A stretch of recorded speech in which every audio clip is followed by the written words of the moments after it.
फिर उसके बाद घर खर्च भी करेंगे। तो हमारी तादाद अब इतनी हैसियत नहीं रही कि हम अपने बच्चों को प्राइवेट में पढ़ा सकें। और सरकारी में ये लोगों ने खराब कर दी पढ़ाइयों को, जानबूझ के सरकार खराब करती है। तो अब हमारे बच्चे जो आने वाले समय में अशिक्षित रह जाएंगे। जब अशिक्षित रहेंगे तो ये सवाल नहीं करेंगे सरकार। जब सवाल नहीं करेंगे तो आज 5 किलो आटा दे रहे हैं ये लोग, कल 10 किलो देंगे, हम आटे में ही रह जाएंगे। यानी हमारी हैसियत 5 किलो आटे की है और इस देश में अडानी अम्बानी जो ये मान लिया जैसे भाग जाते हैं पैसा लेके, उनकी 5000 किलो। तो ये तो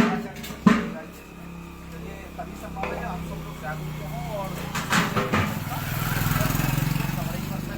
ये अकेले की लड़ाई नहीं है, वो अकेला व्यक्ति लड़ भी नहीं सकता, वो हार जाएगा। तो सारी समाज एकत्रित होकर वहाँ पहुँचे और बड़ा नज़दीक है आपके पास लग रहे हैं, तो तभी हम साथ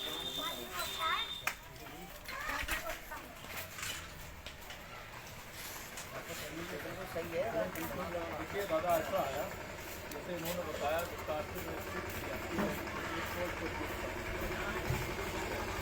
पहले तो बड़ा स्पष्ट है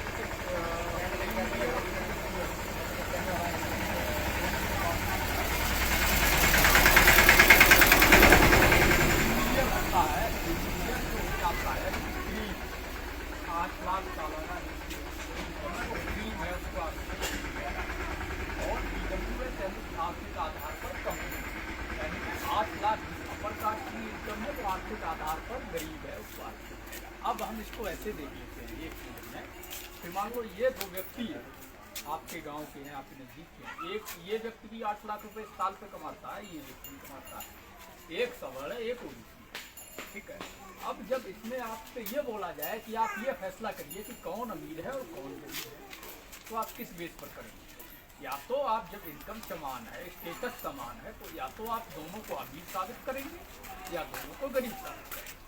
ऐसा तो नहीं कि एक को आप अमीर साबित कर देंगे और दूसरे को गरीब साबित कर देंगे। ये सरासर नाइंसाफी है। हालांकि वो अपने अलग षड्यंत्र लेके चल रहे हैं कि हम साहब इनको दूसरी तरीके से मिलते हैं, उनको दूसरी तरीके से मिलते हैं, ये कुछ नहीं है, वो हमें बेवकूफ़ बना रहे हैं, सीधी सी बात है। जनगणना का सवाल है, छोटा सा इस पर मैं बता दूँ, 2000 का आंकड़ा बहुत लंबा हो जाता है। तो अगर मैं कहूँ आपसे कि दादा हम लोग आपके घर आ रहे हैं, आपके यहाँ खाना खाएंगे, तो आप सीधे पूछोगे बेटा कितने लोग हो? भाई 2 लोग हो, 3 लोग हो, 4 लोग हो, खाना तो उतना ही बनवाना है। अगर हम कहें कि नहीं हम आ रहे हैं, हम आपको बताएंगे, फिर आप कैसे व्यवस्था करेंगे? आप 2 लोगों की व्यवस्था नहीं कर पाएंगे। यहाँ करेंगे सच्चाई है, या तो आप 10 लोगों का बनवा लेंगे, या 10 आ रहे तो 2 का बनवाएंगे, या 1 का बनवाएंगे, तो व्यवस्था फेल हो जाएगी। जब तक जातियों की गिनती नहीं होगी, आंकड़ा नहीं होगा, बिना आंकड़े के तो कुछ नहीं होता है। आंकड़ा होना जरूरी है, जनगणना होना जरूरी है, पता चले कि देश में किसी जाति की कितनी संख्या है, महिलाओं की उसमें कितनी संख्या है, उसकी स्थिति क्या है, महिला पुरुष और बच्चों की सामाजिक शैक्षणिक आर्थिक स्थिति क्या है, नौकरियों में कौन जाति के लोग ज़्यादा है या कम है, ठीक है, किसको कितना हिस्सा मिल गया है, कौन किसके पास जमीनें ज़्यादा हैं, किसके पास रोजगार ज़्यादा है, किसके पास कम है, सारे आंकड़े होने चाहिए। कुपोषण की स्थिति क्या है बच्चों में, ठीक है, जब ये आंकड़े होंगे तब सरकार योजना बना पाएगी। भाई मान लो कि किसी एक जाति में, मैं नाम नहीं लूँगा, उदाहरण के तौर पे कोई भी जाति आप ले लो कि किसी एक जाति में 1000 संख्या है, उसमें क्या लोग अनपढ़ है, अब उनको सरकार आगे बढ़ाना चाहती है, उनको शिक्षित करना चाहती है, तो जब 400 का आंकड़ा होगा तब ना आप उसके लिए 400 के हिसाब से आप आंकड़ा लगाएंगे, 1 लाख पे 10,000 रुपये साल में खर्च होगा, तब 400 के हिसाब से आप 10,000 का आंकड़ा लगा के 400 का बजट बनाएंगे। अब आपके पास आंकड़ा ही नहीं, आप कैसे बजट बनाएंगे? आप ड्यूटी कह दे रहे हैं, हमको साथ 50,000 करोड़ का बजट ओबीसी के लिए इशू कर दिया, वो बजट कहाँ है? आपने किस आधार पर इशू किया, किसे आवंटित किया, कैसे आवंटित किया, आपने कैसे तय कर लिया कि उत्तर प्रदेश में 5,000 की जरूरत है और बिहार में 50,000 की जरूरत है, या बिहार में 1,000 की जरूरत है, उत्तर प्रदेश में 50,000 की जरूरत है? आपने कैसे तय कर लिया? आंकड़े नहीं ना आपके पास में। तो इसलिए जाति जनगणना जरूरी है, और इससे ये भी हो जाएगा जो हम लोगों के ऊपर ये कहा जाता है कि ये आरक्षण वाले लोग जो हैं ये मतलब नौकरियाँ खा रहे हैं जबरदस्ती कम नंबर ला के, तो इससे ये क्लियर हो जाएगा कि कौन नौकरियाँ खा रहा है, कौन है जो बेवकूफ़ बना रहा है। इसलिए ओबीसी जाति जनगणना और ईडब्ल्यूएस एकदम सिंपल है। इसके बाद एक मुख्य पॉइंट जो है, देखिए हम आप सब किसान मजदूर हैं, बड़ी सीधी सी बात है, ठीक है।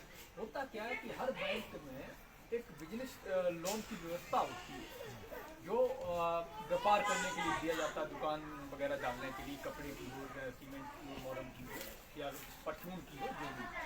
तो है कि वहाँ पर जाति विशेष के लोग उच्च अधिकारी हैं।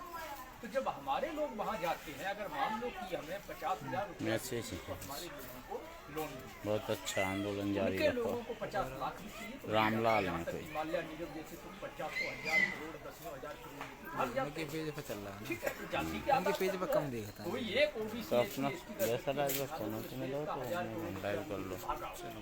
एक भी नहीं मिलेगा आपको, क्योंकि उसको मिलता ही नहीं, भागेगा तो उसको मिलेगा, और मिलेगा वो तब भी नहीं भागेगा।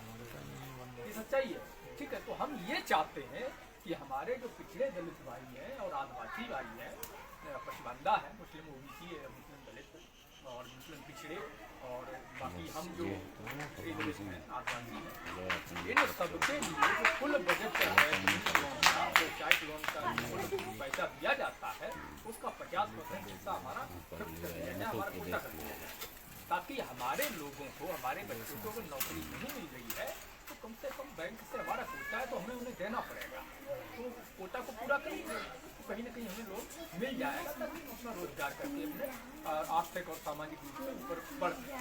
तो इसलिए ये जरूरी है कि ये हो। शिक्षा और चिकित्सा का जो विषय है तो वो समान होनी चाहिए। ठीक है, लालू जी ने एक बार कहा था कि जितनी जान की कीमत एक मुख्यमंत्री की उतनी एक आम आदमी की है।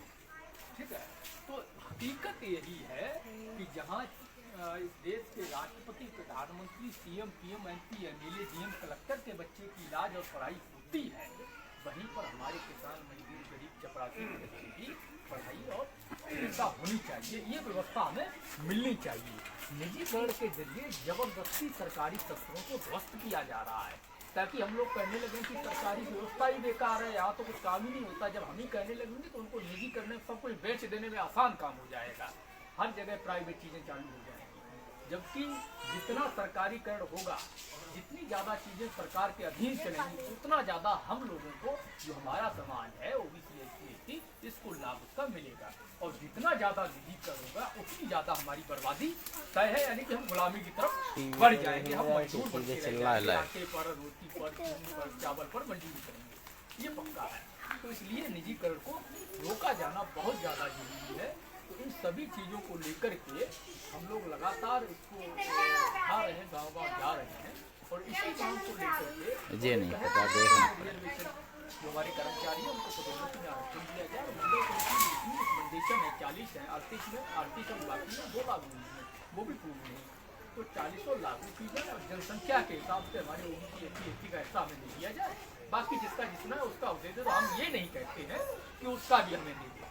हमारे लोगों का अगर मान लो 60 बनता है तो हमें 60 दे दो, हम 61 नहीं मांगते, हम 59 भी लेने को तैयार नहीं है। हम किसी की बेईमानी भी नहीं करते और अपनी जिंदगी कर रहे हैं।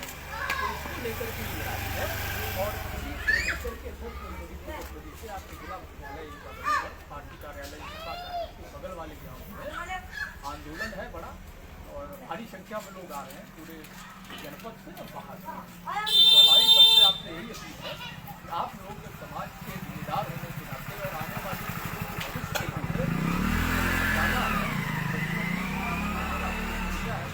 बचाना है, तो इसके लिए आप सब लोग हाथ जोड़ के कि 10 जनवरी को अब हमारे लिए नहीं, यहाँ कोई नेता नहीं आ रहा, हम समाज की बात है, तो वहाँ पहुँचे।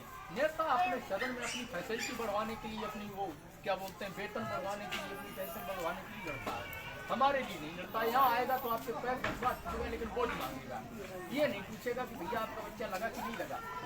ठीक है, तो इसकी फिक्र हम ही को करनी है। तो यही हमारी आप सभी से आज की है कि 10 जनवरी को जिला मुख्यालय पर आप सभी भारी संख्या में। साथियों, मंडल आर्मी जातिवार जनगणना करवाने, मंडल कमीशन की सभी सिफारिशों को लागू करवाने, निजीकरण को रोकने, बहुजनों के संवैधानिक अधिकारों, सम्मान, स्वाभिमान और आरक्षण को बचाने की लड़ाई लड़ती है। मंडल आर्मी को मजबूत बनाना चाहते हैं तो मंडल आर्मी के बैंक खाते में यथाशक्ति सहयोग राशि डोनेट करें। हमारे चैनल को सब्सक्राइब कर वीडियो को शेयर करें। धन्यवाद।